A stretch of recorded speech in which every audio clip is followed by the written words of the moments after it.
Frères et sœurs en Christ, auditeurs, auditrices, bien-aimés, chers amis, savez-vous de quoi nous parle le soleil dans la parabole de Marc 4, 1, 20, le semeur? Savez-vous ce que sont ces tribulations et ces persécutions à cause de la parole? Seul nous parle de la croix opérante, et la croix est la plus puissante expression de l'amour de Christ. Lorsque nous sommes allés vers le Seigneur, nous nous sommes réjouis de son salut, nous avons pensé pouvoir le suivre tout au long du chemin. C'est alors que dans son amour pour nous, il a permis à la croix d'œuvrer dans nos vies, pour que nous puissions nous voir tels que lui-même nous voit. Nous sommes incapables d'apprécier la réelle valeur de ce qui est spirituel et constamment enclins à nous tromper sur notre état réel. C'est pourquoi, dans son amour, il se sert de la croix dans nos vies afin que nous n'ayons aucune illusion sur nous-mêmes.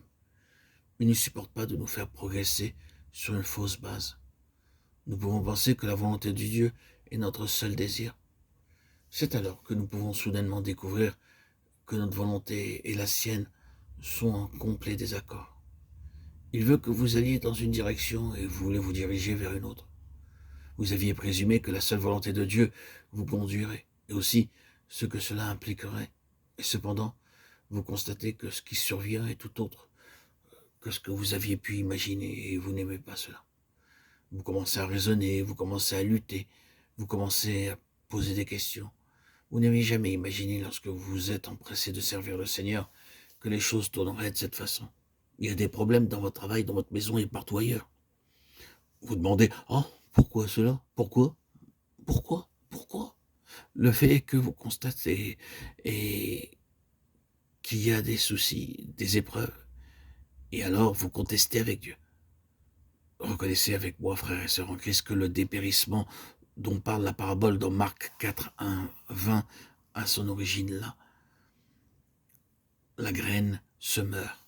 Je sais qu'un certain nombre de croyants parmi nous sont naturellement en controverse avec Dieu. Oh, laissez-moi vous dire solennellement que votre attitude à l'égard de tout ce qui provoque aujourd'hui en vous certaines réactions négatives déterminera la réelle valeur de votre vie spirituelle dans les jours à venir. Vous pouvez vous soustraire à l'action de la croix et même vous réjouir de l'impression de bien-être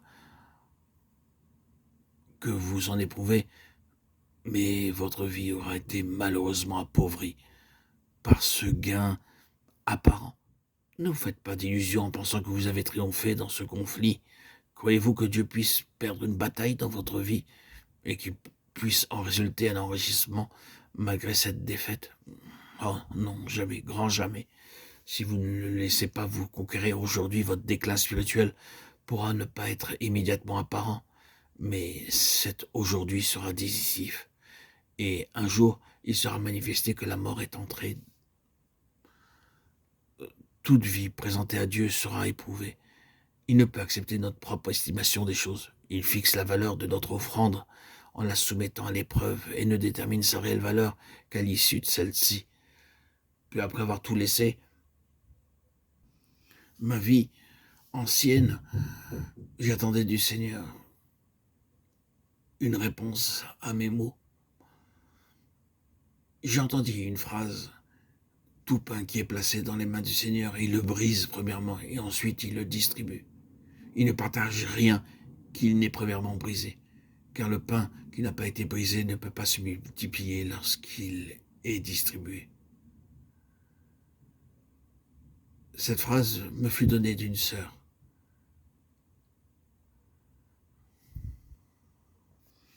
Et elle poursuivit en me disant: frère, je vous conseille de ne pas vous engager au service, à moins d'être prêt au brisement qui devra suivre si la vie doit être apportée aux autres à travers vous.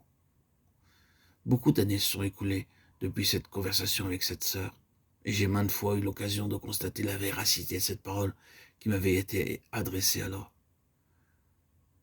Puis-je en retour vous dire que si vous n'êtes pas préparé à être brisé dans les mains du Seigneur, alors il vaut mieux ne pas vous offrir à lui.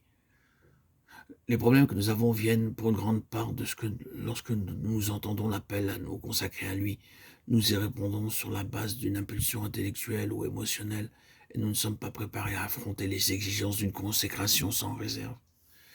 Une telle situation peut déboucher sur une existence misérable. En effet, si nous nous sommes un jour offerts à lui de cette manière, nous ne pouvons plus jouir sans avoir des scrupules de la même liberté que ceux qui n'ont pas fait le pas. Et nous ne pouvons pas non plus nous réjouir en lui, car nous endurons les frictions et les retenues causées par son joug.